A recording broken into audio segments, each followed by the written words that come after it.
Tú tienes un blog, Mate Pastor, que es Así bastante consultado en el tema político. En el post de hoy criticabas el tema de esta entrega de paquetes de alimentos de parte del gobierno para paliar de alguna forma el alza de precios. Y dices que mejor sería en todo caso, y los economistas también lo dicen, entrega de dinero en efectivo. Claro.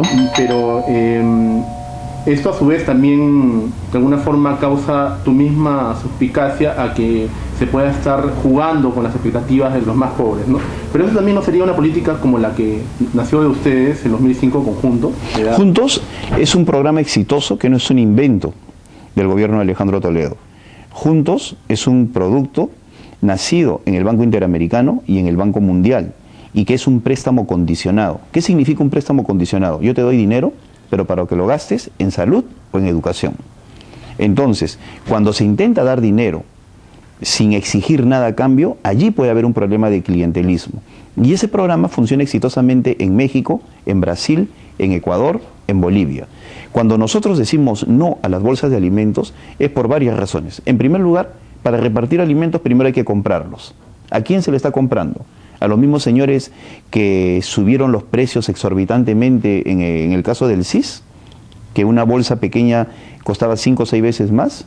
En segundo lugar, la burocracia que significa repartir. Significa gastos de gasolina, gastos de desplazamiento de los funcionarios. En tercer lugar, la bolsa no dura.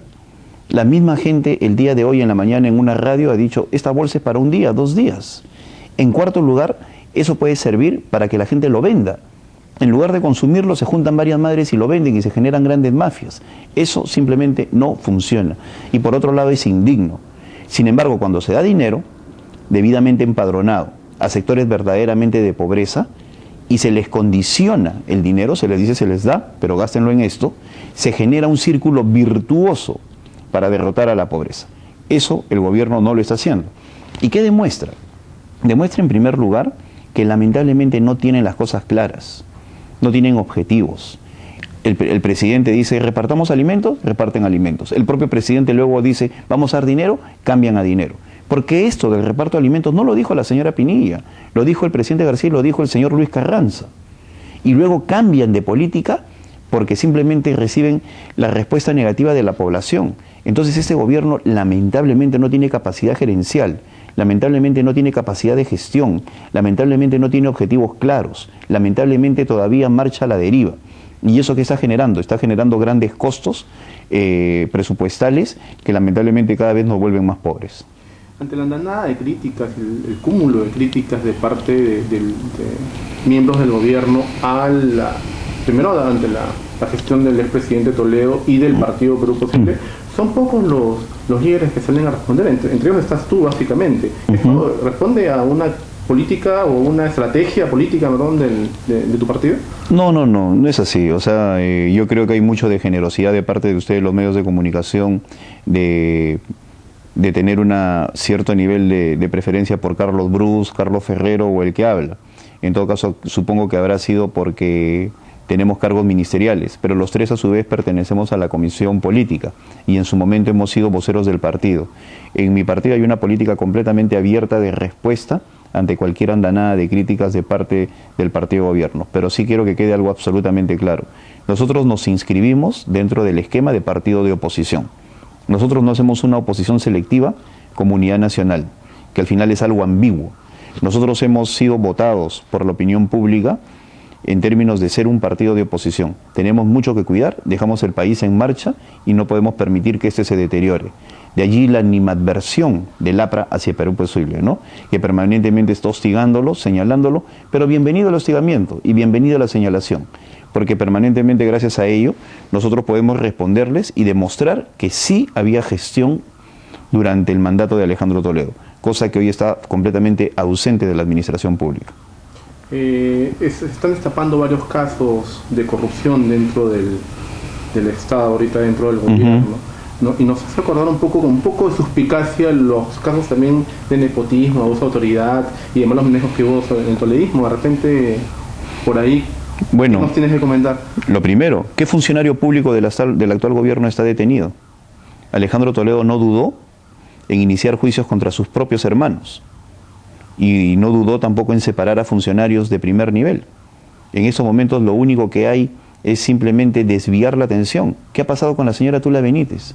¿Qué ha pasado con los señores del CIS? Se ha investigado al Ministerio de Economía y Finanzas por transferir 35 millones de soles la noche del sismo que terminó en la corrupción. Se ha investigado el tema de los patrulleros. Se ha devuelto la plata por el tema de los patrulleros. Todo eso ha quedado en el aire. No hay absolutamente nada que demuestre de que hay una efectiva lucha contra la corrupción. La señorita Carolina Lizárraga ahora es acompañante de todo este tipo de suspicacias que se tejen en torno a un manejo frontal de lucha contra la corrupción. El presidente habla de luchar contra el narcotráfico y el jefe de los procuradores ha sido abogado de narcotraficantes. Entonces, hay una permanente contradicción que demuestra que en este gobierno no hay un verdadero interés de empezar una frontal lucha contra la corrupción. Alejandro Toledo dio muestras totales de que sí había una lucha contra la corrupción. El ejemplo está en que no dudó en someter a las exigencias de la justicia a sus propios familiares, cosa que no ha hecho este gobierno. Como para finalizar, ¿en qué estado como partido político se encuentra en este momento Perú Posible? Nosotros estamos muy vitales, tenemos trabajos a nivel nacional. Yo mismo he estado en Piura y en Lambayeque últimamente, paro viajando al interior del país, estoy recorriendo las bases, lo mismo están haciendo todos los dirigentes. Hay un proceso de reinscripción partidaria y todo esto demuestra de que hay mucha vitalidad en Perú Posible.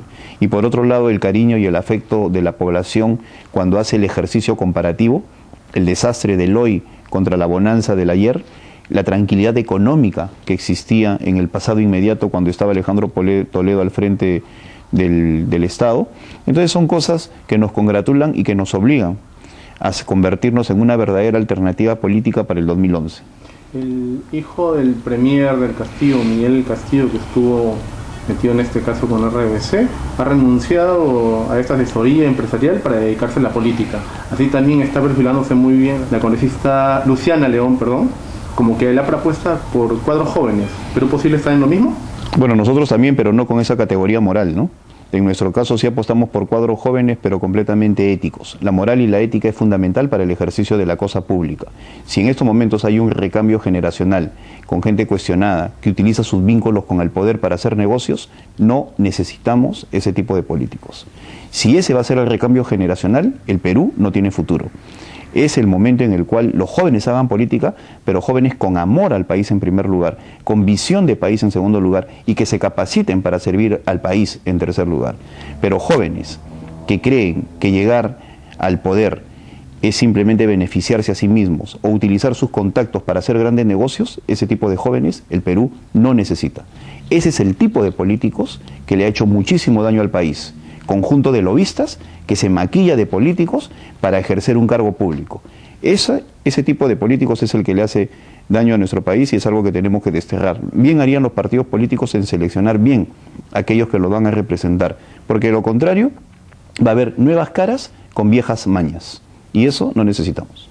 ¿Alejandro Toledo va a ser el candidato 2011 o es muy temprano para hablar de él? Es muy temprano, yo no creo que todavía el partido tome una decisión en ese sentido, pero definitivamente lo que sí queda también claro es que él es el líder de Perú Posible y desde ese punto de vista siempre tendrá la primera opción, ¿no? Es el líder indiscutible de nuestro partido, pero él no apuesta por el caudillismo, a tal punto de que hay una renovación en los cuadros dirigenciales y permite que diversos dirigentes, como te mencionaba hace un instante, Carlos Brus, nuestro secretario general Gilberto Díaz, Carlos Ferrero, tengamos permanente presencia en el debate político, en la formación de opinión pública, porque acá no hay un monopolio de la discusión. Alejandro Toledo fomenta más bien el debate, la discusión, la reflexión al interior del partido y esa queremos que sea la característica de nuestro colectivo político. Listo, Juan. Muchas gracias. Gracias a ti.